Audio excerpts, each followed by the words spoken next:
Hey, this is Snowblitz. Six string. Starlight Ironhoof. Forest Rain. And Zeta Prime. And this is Elements of Harmony.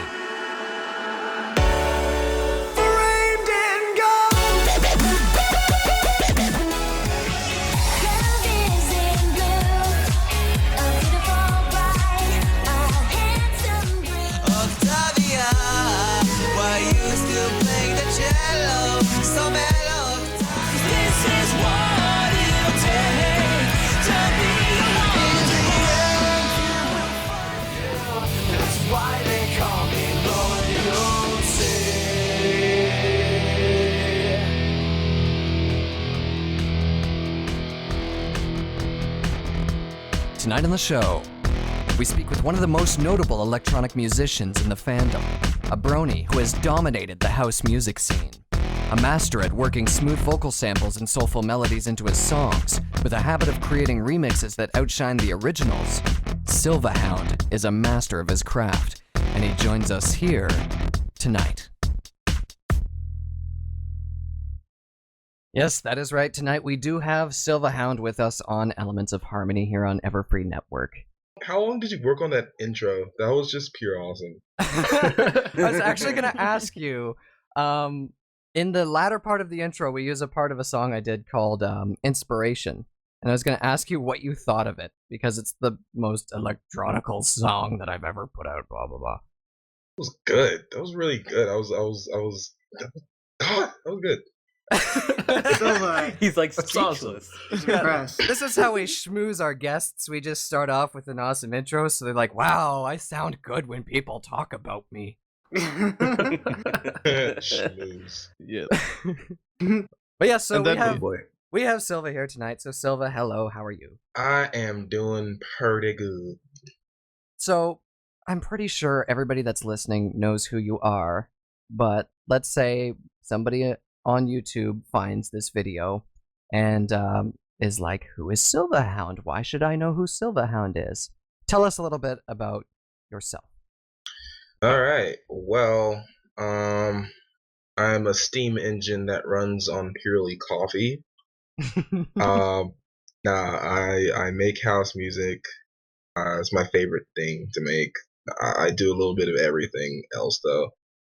But house music is kind of my forte, if you want to say it like that. And I've made quite a few notable tracks in the fandom. Crap like Hooves Up High and Every Pony's Banging and whatnot. Mhm. And I DJ at horse conventions a lot. Yeah. No, my girlfriend is sitting next to me. She's giving me this look like, why? But better be careful what you say then. I know, right? But yeah, I'm a house producer who does a lot of music, who likes ponies to a certain extent, I guess. And I'm just a cool guy, I guess. And so, Silva, how long have you been in the fandom? 18 years. I've been in this fandom ever since I was 2 years old. Really? No, not really. Yeah, No. I was. Be like, wow, that's uh, dedication, man. You Holy grew up so jeez. fast. We're all just gonna stop the show and you Right. can just do it. Yeah. No, I've been in it for let's see, this is 2014. I guess 2.5 years now, or 2 or 3. You've been to a lot of conventions, so what was the first one that you went to? 2012 BronyCon. That was the first one. Was that the one where everything got lit on fire? Yeah. Yes. Okay. And by everything, I mean a light broke or something like that. I don't even know. Yeah. Glow stick caught on fire in the light. Yeah. Yeah. So you've been in the fandom for about 2.5 to 3 years. I know you came in a little bit before I did because you were already kind of renowned at the time. But when did you start actually producing music for the fandom? 2011, I think. Yeah, I was like, this was a period where I was doing like a bunch of French house, and I made a French house album that was based off of mixed drink recipes created by Renard. And these drink recipes were based off of characters from the show. Yeah, those looked fantastic. Yeah, I know what you're remember talking seeing about. those. Yeah. That was like one of the first posts that I saw on whatever it's called, the meme base page that I can't. Yeah. It escapes my mind right now. Shows how much I go on there. Oh, geez. Yeah, My Little so- Brony. That's what it is. It's that MLB page.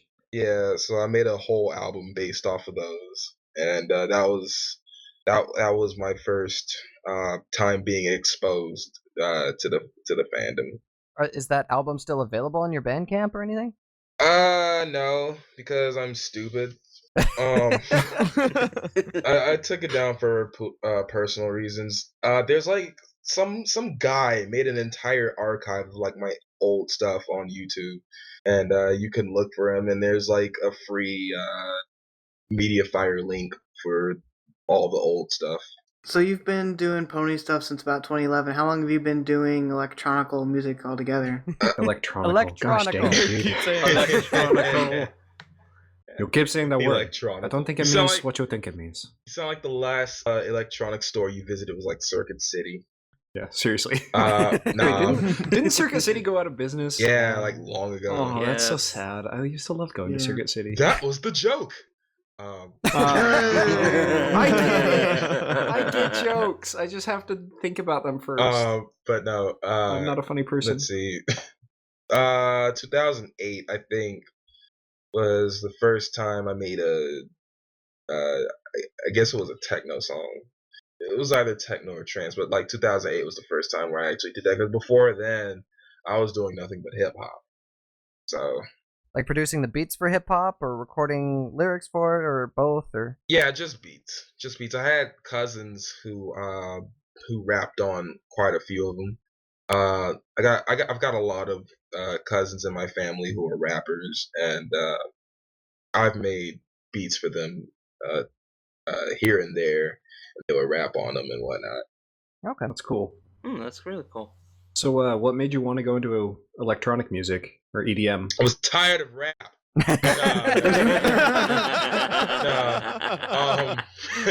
How could you ever get tired of I rap? don't know, but no, like way before I started producing music, like I was surrounded by hip hop. I'm born and raised in Atlanta, so there's like literally nothing but hip hop around us. And then I guess maybe like 2004, 2005, Daft Punk had a whole entire music video. It was like 2004 or 2005. And Daft Punk had an entire music video anthology for their second album, Discovery, entitled Interstellar 5555. And I think that was the first piece of EDM that I was knowingly exposed to. And then a little later, I discovered Tiesto, and then I discovered trance and techno, and then I just kind of like went everywhere from there. I went into hard style, went into hardcore, I went into jump style, I went into just a little bit of everything. You're talking about all those subgenres. Define your genre. Well, right now, I don't know. Like the last French house song I made was for Dusty Cat. I made him intro for Stay Brony. I don't know what the status of that is right now. I haven't watched the show in a while, but secret's out. But yeah, I haven't made French house in like a while, other than that one song. I made like 2 others. They're still works in progress. Lately I've been making a lot of progressive house, a lot of big room house, a little bit of electro house, and a little bit of trap too. Some dubstep. Yeah. This is kind of a joke that's sort of spawned over in the Philly radio camps that I tend to stay in. But one of the running jokes they have is that every Silva Hound song is 127 beats per minute. Can you confirm that? That is incorrect. All right. It's actually, and I am not even joking, It's actually 128. Well, I got one number off. So close. Just about there's a select few, but like 90% of the songs of the house songs that I've made are 128. I'm not even gonna front. I probably Yeah. even just didn't even remember it as 128. I'm just like 127. It works, right? I didn't know because 128 is very common in EDM, but I had no idea how. I mean, I had no idea why.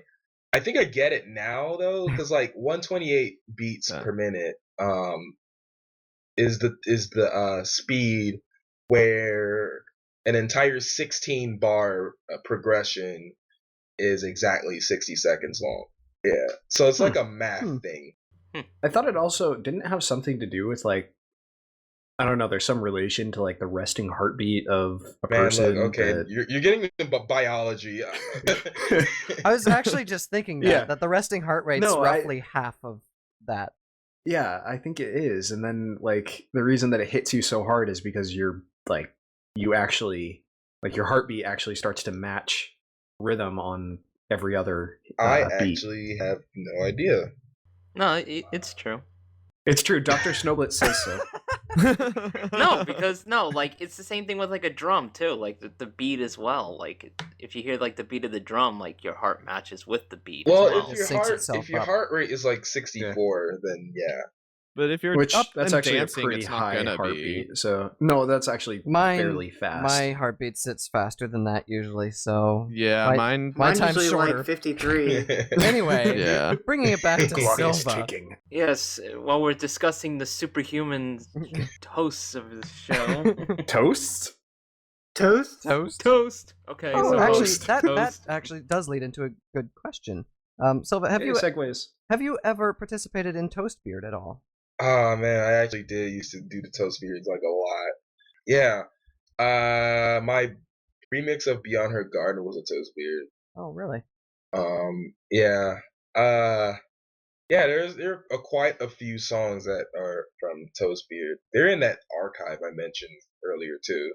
It was one that was posted on PonyChan and then moved to the whole music archive thing that was really big. Oh, the Brony music. Those must be. Yeah. I think those are my albums because I don't think those archives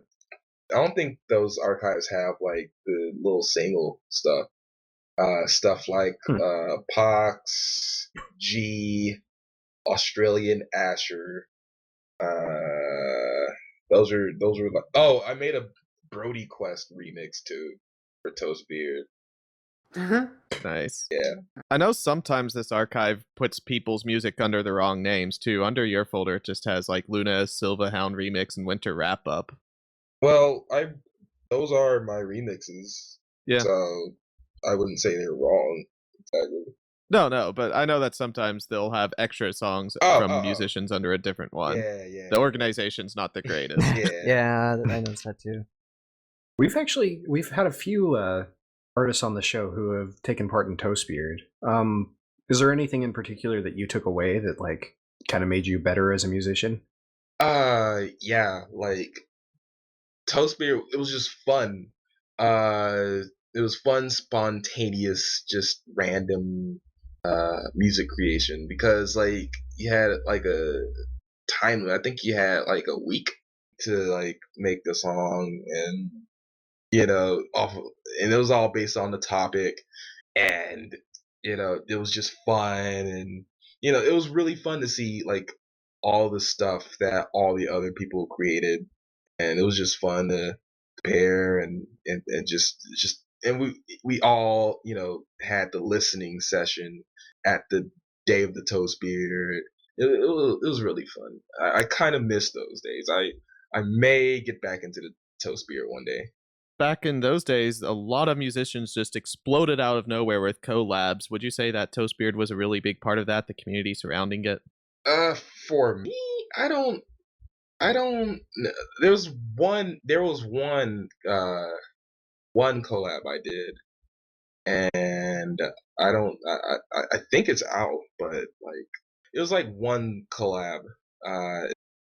It was a pirate based song. It was fun.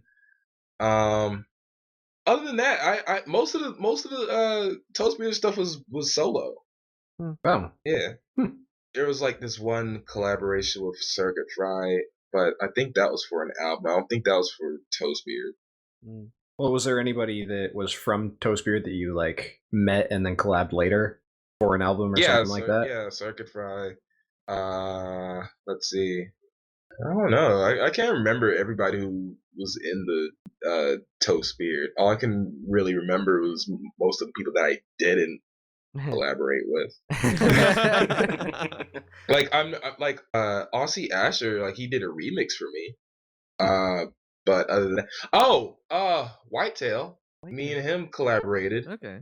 And I think he was pretty prominent in Toastbeard. Yeah, Whitetail had a lot of good stuff, and a lot of Yeah. it did come out from that. While we're talking about collabs and working with other people, I just had a quick question. Is there any, as we've kind of hinted before in this episode so far, you're kind of a big thing. You're pretty well known. Is there anybody in the fandom and outside of the fandom too that really inspire you in your music? Yeah. There's just, like too many to name really. Like I could just like name the usual suspects, you know. Ask Tim. There's never too many. Never. Yeah. You know. And yeah, there are plenty outside the fandom who inspired me. Yeah, plenty. Yes, there are. Yeah. Okay. Short answer? Yeah, let's just go with yes. No, it's just so many. You know, like I've said before, you hear their names all the time, and it's like, Mhm. you know, and you know, I love them all, you know, and you know, I just don't want to like, I just don't want to like leave anybody out. Forget anybody. Yeah. Oh, yeah. Okay. Yeah. In the same vein, though, is there anybody that you worked with within the fandom, or anybody that whose music inspired you in a certain way, to sort of help you develop, or anybody that kind of played like a mentor role for you as you started doing stuff for the fandom? I know I used to, and I still do, pay attention to like Alex S's stuff a lot. And you know, whenever we hung out or you know we chat and whatnot, we'll talk about music here and then. You know, mostly we just you know chat for the hell of it. You know, just hang out and whatnot. But like you know, every once in a while, you know, it's a music thing. Um, God, I'm trying to pick. I'm trying to pick the words. You know, he's definitely been helpful. You know, one way or another. You know, I've always paid attention to his music. I've always paid I've paid close attention to how he mixes and whatnot, how he mixes. I actually learned about a plugin I use called Ozone, which I use for mastering and whatnot. But yeah, he's um one of those many people who have inspired and made me improve on my own skill.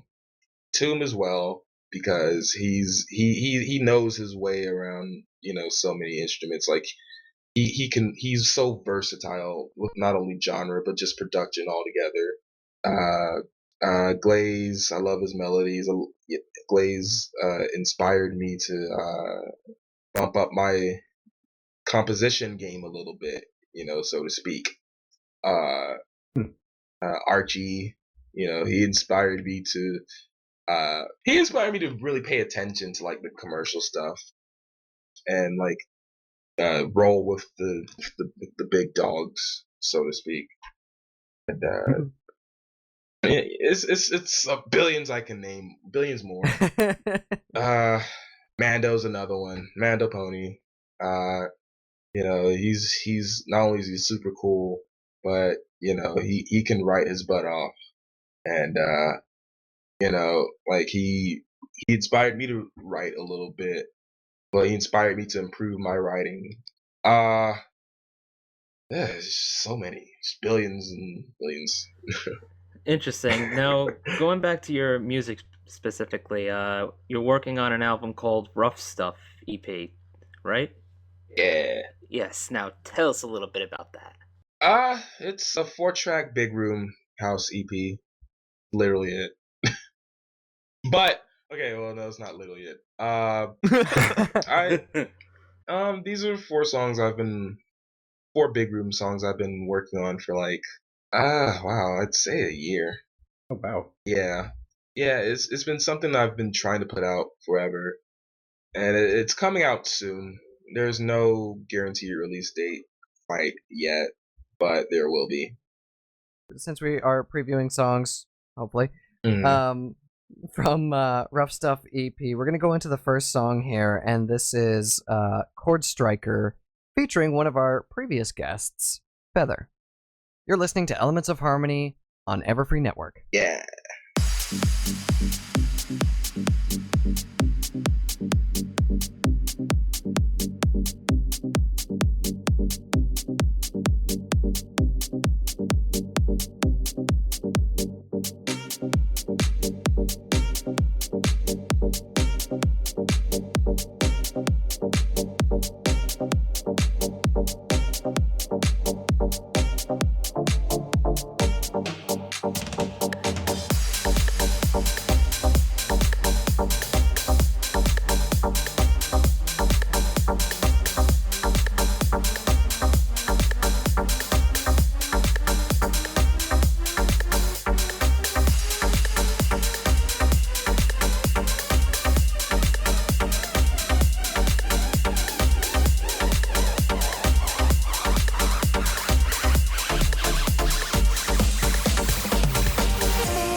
And in this fire I'll sink and drown. You'll breathe such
Mm-hmm.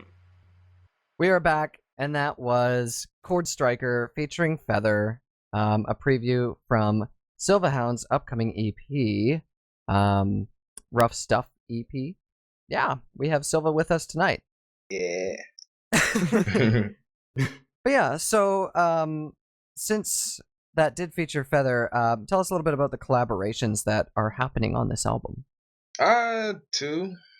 There are two collaborations. That one, and then a collaboration with my homie Rob Gasser. And who is Rob Gasser? He's this really awesome young EDM producer. He just got like his third release on Monster Cat. Oh wow, Yeah, Ooh. that's awesome. and I think he's like 17 or something. Jeez. Yeah, Wow. he's a really cool dude, and I think I might be previewing that tonight too. Yep, we're gonna save it for our second slot coming up, Oh yeah, just before we roll into the tech talk. But yeah, no, that's awesome. thanks. How was working with Feather? It was fun. Took a while to get the vocals because she had a bunch of personal stuff going on. But yeah, it was really fun. She wrote the lyrics. Literally, well, no, she sent me the lyrics before she recorded them, and they were awesome lyrics. I said, "Hey man, go for it," and she went for it, and yeah, it was just perfect, really. Yeah, it was really fun. I noticed that there was a lot of processing with the vocal samples from Feather for this track too. Was it? Like just like the pitch stuff just Oh, came um, was sort of very obvious in that it works for the song definitely, but it's just well, interesting to no, hear Feather sort of like made more electronical as we bring the word back for the 50th time this episode. I don't know if Yeah. I hate you Seriously, or we love should you just for have that. like a counting thing, like how many times we say like electronical.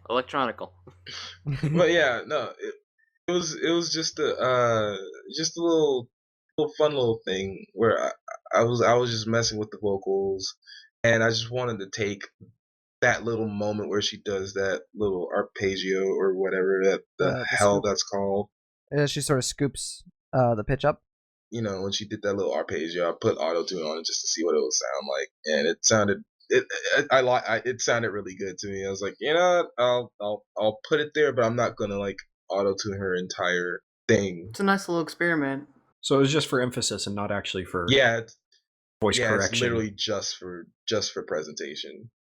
Hmm. Cause like That's that awesome. that Yeah. little arpeggio is like the only parts that are auto tuned. Yeah. And like the Yeah, which is why it's why I kind of noticed it. I'm like, oh, I hear it there. I don't hear it anywhere else. So I made a note to bring it up yeah. because it's like I said, it works for the song. It's just one of those things that for me, because I work with people's vocals all the time. It's like, why?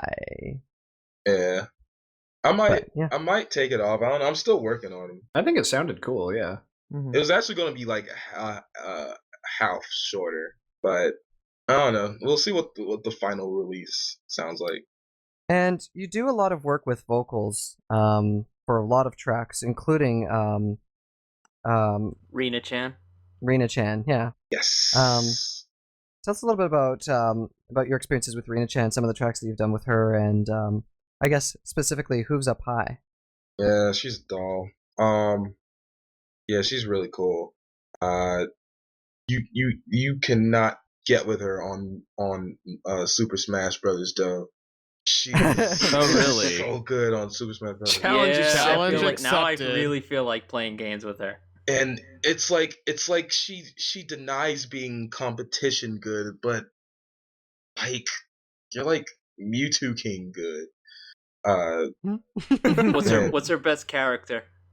Peach. Really? kidding? All right, no, challenge that's actually- accepted. That's acceptable. Yeah. We're gonna have an EOH throwdown one of these days. But you know what? So The good- BronyCon. Yeah. I'll tell you about like the good players always play with the characters that no one else ever plays with. That's how you I know. play they're good. Captain Falcon.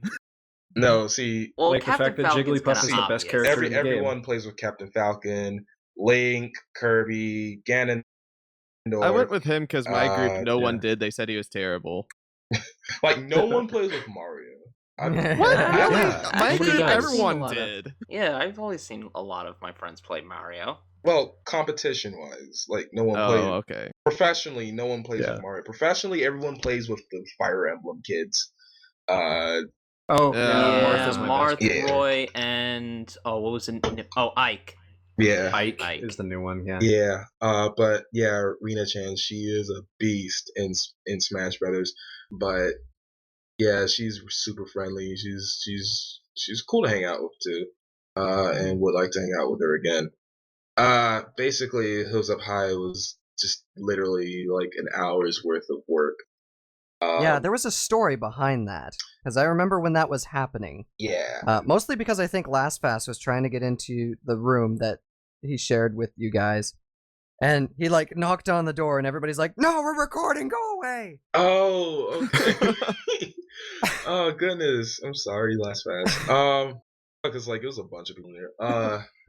Okay, so the story is, so this was Camelot Gardens, and I have my set, pretty much down, and Rina-chan is planning to perform derpy style s'mores. But then, long story short, her set she got cut from the performance for unknown reasons, Ugh. and she was Lame. upset about it. And now, like, I understand, cutting people at the last minute, so like, no hard feelings on s'mores, but she did not take that very well. So, she was sad about not having anything to perform that night. So I said, you know what, screw it. We'll do it. We'll Recording a song. I'll make you a song right now. So me, With 2 hours to go until the concert, right? yeah, like 1 hour to create this with the lyrics. Because like we had the instrumental, like the instrumental was a leftover demo that I was still working on, but yeah, an hour to write the lyrics and an hour to record. So it was me, Rina-chan, Neil, who you know as Additive Subtractive. He actually, okay, the song was going to be called Hands Up High, but we were joking with the lyrics a little bit, and he made a joke, and he said it should be hooves up high, and we were laughing, and then I was like, you know what, we'll do You it, did we'll it. do it. So we made it hooves up high, as an ironic twist, and let's see, I Be a Brony Rapper was there, Tarby was there, who helped write the lyrics, and Kaz also was there, who also helped writing the lyrics as well. Yeah, it was me, Rena. Oh, and a random guy. I don't know who this guy was, but he had a mic. He came with us. He's the only person around us with a mic. It's like spot on. It's like, come on in here. So He was just You carrying have a big microphone. man, you have a Yeah. microphone. It's like, hey, I got a microphone. Get over here. dude, He was the like, Messiah. so lucky. So for everybody who's listening in that wants to know how to get in with the musicians at conventions, bring a find a guy microphone. with Yeah, a I'm mic. gonna start doing that. Yeah, from just now carry on. around a microphone. Just carry a microphone and just be very creepy. It's like, you Yeah. want to write a song? Get over Oh my here. god. But yeah, so we all just came into the hotel room, and we wrote the song, and we wrote the lyrics in 1 hour, and then like we set up this bootleg acoustic room. We basically just took the closet and we covered it in like bed sheets, just like, Oh my gosh, just that's like amazing. Wow. I can kind see of this. insulation. Yeah. And so we recorded it. So she recorded it with Tarby, and then like right when we finished recording, it was time for my set. So we all ran downstairs, and there was like a whole bunch of like people in the lobby lining up for the performance, for the thing, for the whatever you call it, for the set, yeah. Set. And I was just like running past these dudes. I was like, woo! you guys ready? You know, just hyping them up. You know, but little dude, hightailing it right? through. Wait, aren't you supposed to already be in Hightailing there? it through the lobby with your Yeah, laptop. just like little do they know, we just finished recording the song. So ran straight to the set, performed my set, and then like at the end of the set, we premiered Hooves Up High, and then I guess a month later, I don't know. Then about a month or so later, I worked on the instrumental a little bit more, and then we released it. And Rena Chan redid the vocals, so they were crystal clear. And then we released it, and that's just history. Certainly had to be more than one of the adventurous music song Yeah. creations. Yeah. Yeah, That's a seriously. very nice story Moral to of it. the story? Yeah, moral of the story. If you cut Rena Chan from a set, a song will be made Yeah, that's the moral of the story. Yeah. immediately. Or perhaps we could say that the perseverance of musicians in this fandom is just fantastic. Yeah. That's really cool, though, that you guys actually are able to do that. Because I know that, like, I don't know, there's always these awesome stories about bands that are like, oh yeah, we wrote this song 5 minutes ago backstage. And they premiere it that night, and it's like, that never happens anymore. Yeah, I used to It wonder does. about that too. It's like the craziest Yeah. stuff ever. I used to like not believe it myself. Well, I believed it, but not as much. But then, when it happens to you, it's like, well, it kind of happened. That was cool. Probably one of our songs in our April Fool episode took longer. Oh, to write. yeah. Just the irony. But yeah, no, it's a fantastic story, and like I remember looking through your stuff. I'm like, oh yeah, Hooves Up High. I'm like, I remember Rena, holding that piece of paper that the lyrics were written on. Yeah. As your set was going on, and I was talking to her, and I just remember holding this paper and like going over these lyrics so that she could remember them for the set. Yeah. The little sticky note. That's awesome. Yeah. Yeah. Yeah, we had all the lyrics was like on this little sticky note that True musicians write their lyrics on sticky notes. Should do electronic music. It makes it so much easier for lyrics. You can fit it on a sticky note. Yeah, man, that was great. I love that experience. Yeah, now, earlier in the show, you had mentioned how BronyCon 2012 was your first convention. What were your thoughts when you first got there and just saw all 4,000 people standing around? Was it 4,000? Yeah. Well, you're talking about summer, right? Yeah.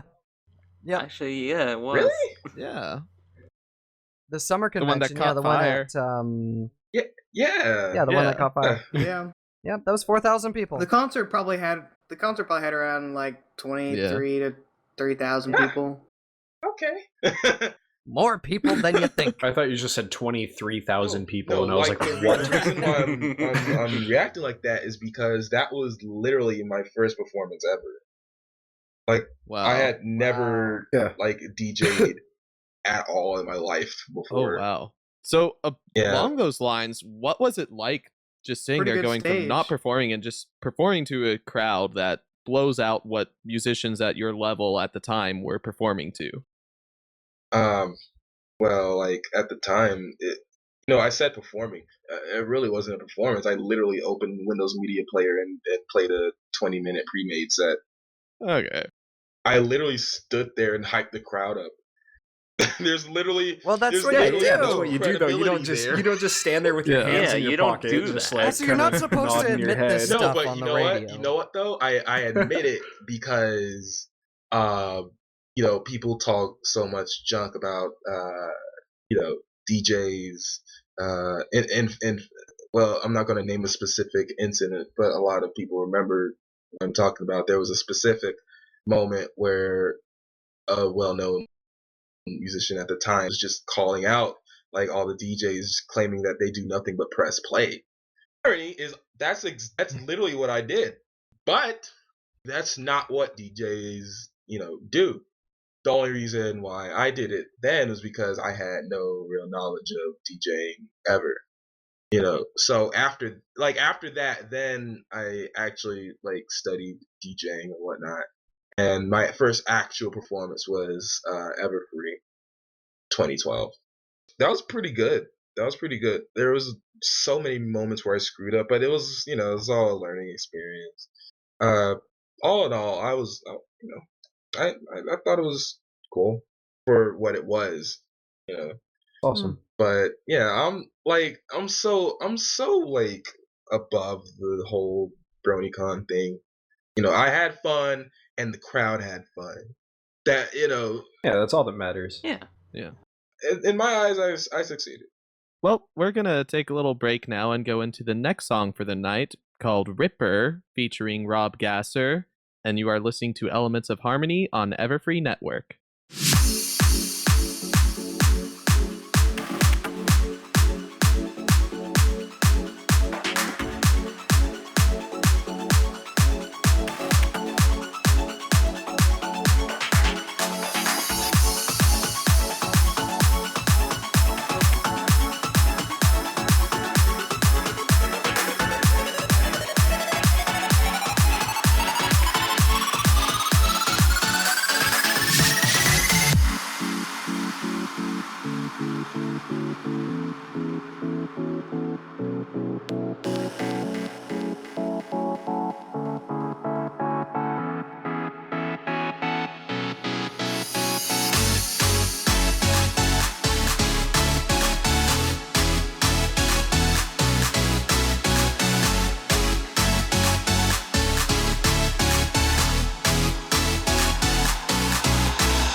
it's time for the tech talk with the elements of house, EDM, and electronic music.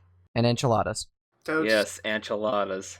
So yes, we're going to discuss some of the elements of house and electronic music And in this is general. as much for the listener as it is for us, so that we actually know what to talk It's about. so much for us.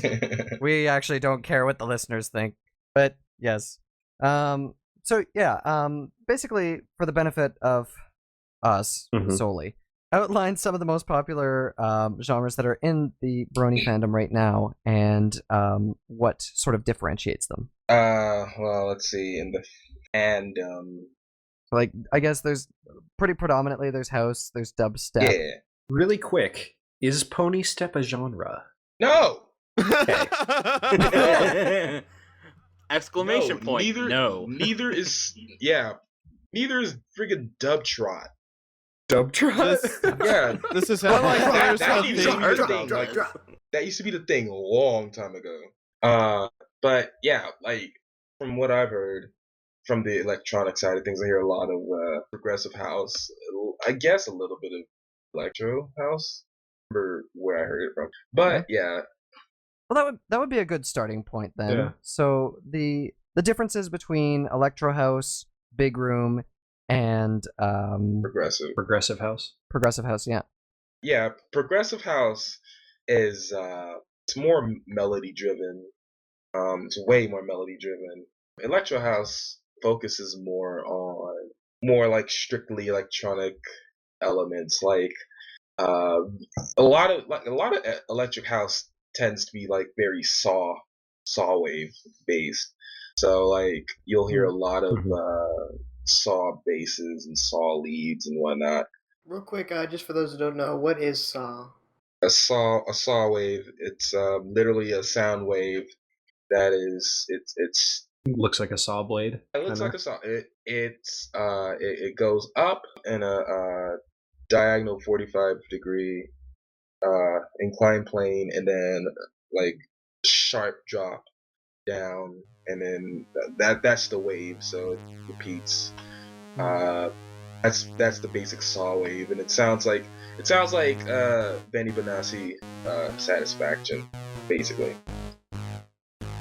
Okay, so really sharp attack and fast drop off kind of Yeah, deal. very very sharp, very sharp.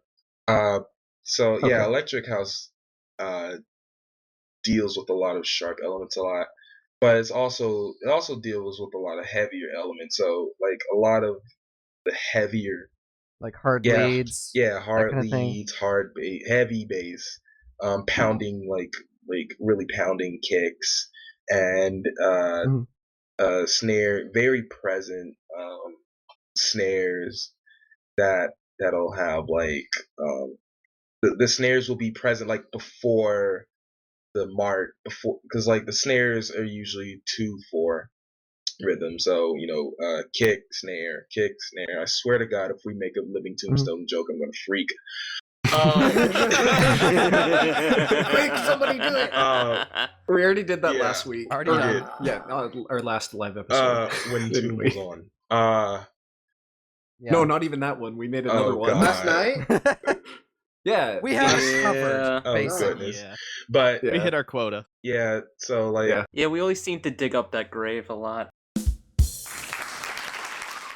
so yeah, the snare is very present, even like slightly before the 2/4 rhythm approaches. Well, that's just like a particular thing. It's not necessarily an element of electro house. It's just like a thing that some producers do. That's common. Pre-shifting is what it's called. But yeah, electro house is really focused on in-your-face elements, kicks, snares, leads, bass. So electro progressive. Oh yeah, big room. Big room was a freaking joke because no one can ever tell whether you spent 5 minutes or 5 months working on a song, like ever. Okay, so big room house is basically focused on a very bass heavy kick drum. Like the kick itself it's short in the mids and highs, but the bass trails on for the for the whole portion of the beat The bar, pretty much. of the Yeah. bar. Yeah. So it never really goes away. It's It's just just like. Yeah, exactly. Okay. So like in like progressive house, you get a, but Yeah. in like big room is like boom, boom, boom. But yeah, like So it sounds like you're in a big room with lots of reverb. And... basically. And like the echo just Yeah, keeps Out of going. curiosity, would that make is Ripper considered big room then? Yeah, the entire album is like meant to be like big room, I guess. The entire EP is based heavily off of big room elements, so all of them in some uh form or fashion are big room house. But Hmm. Ripper is definitely the most big roomish, I guess you could say. With that nice drop at about 1 minute 50 seconds or so. Yeah. Forrest, you're learning. Yeah. Yeah. One of us More has you to. know. At least one. Yeah. I'm gonna forget it all. Don't worry. But yeah, so big room, yeah, it's very focused on music for big rooms. Very extended bass based kicks. And the leads are usually very short and oftentimes they're clicky and they have a lot of reverb so that when you hear it it gives a sensation that the reverb is like being cast in a very big room. So that's Yeah. that's the basic element of big room house, and then you can just like layer whatever the heck you feel like laying on top of it. With a lot of electronic music, and specifically dubstep, there is heavy use of side chaining, which we can explain as basically having a compressor on something, so something that will squash the sound essentially, but it squashes it when something else happens. It doesn't work off of the track that it's squashing, it works off of a different track. So a common example would be, say, a string pad that's side chained to a kick drum, so that when the kick hits, you don't hear the strings, and they just kind of come in whenever the kick's not hitting, so it creates this sort of almost reverb effect, but it creates a pumping effect with the track. Right. But is there a heavy use of side chaining in house as well, or is it less predominant? Oh boy, there's so much side chaining. Giving him too many questions. There's a lot of side chaining, and the reason for that is it's mostly to give as much presence to the kick as possible. It's literally ducking a sound with the compressor. And that makes sense too, because I mean, if you had everything going through one speaker, it's going to sound muddled. So, I mean, if you want to bring focus to something, then bring everything else back. Out. Yeah.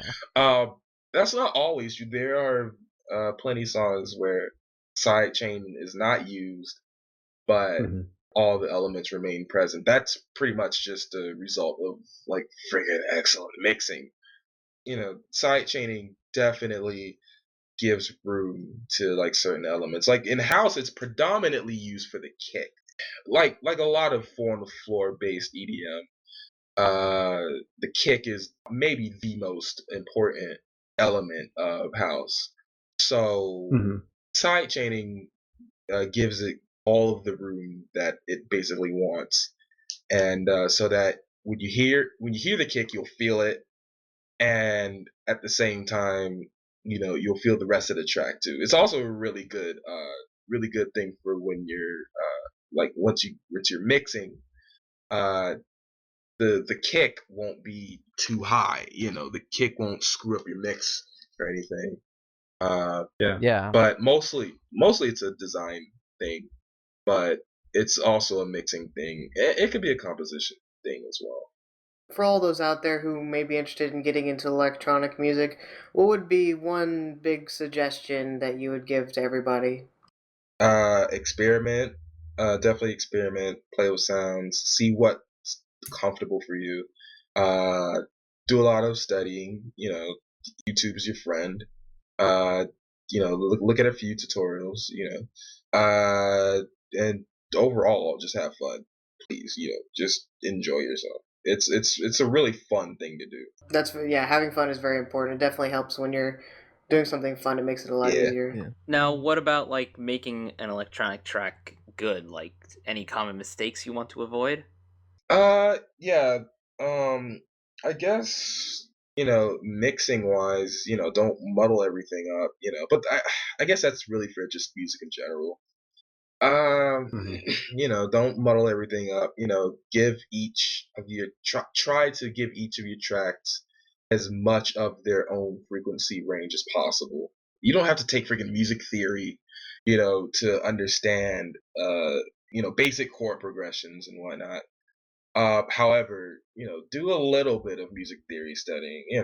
Even if it's just a little bit, it'll help you out very well in the long run. You know, experiment with different chords, experiment with different melodies.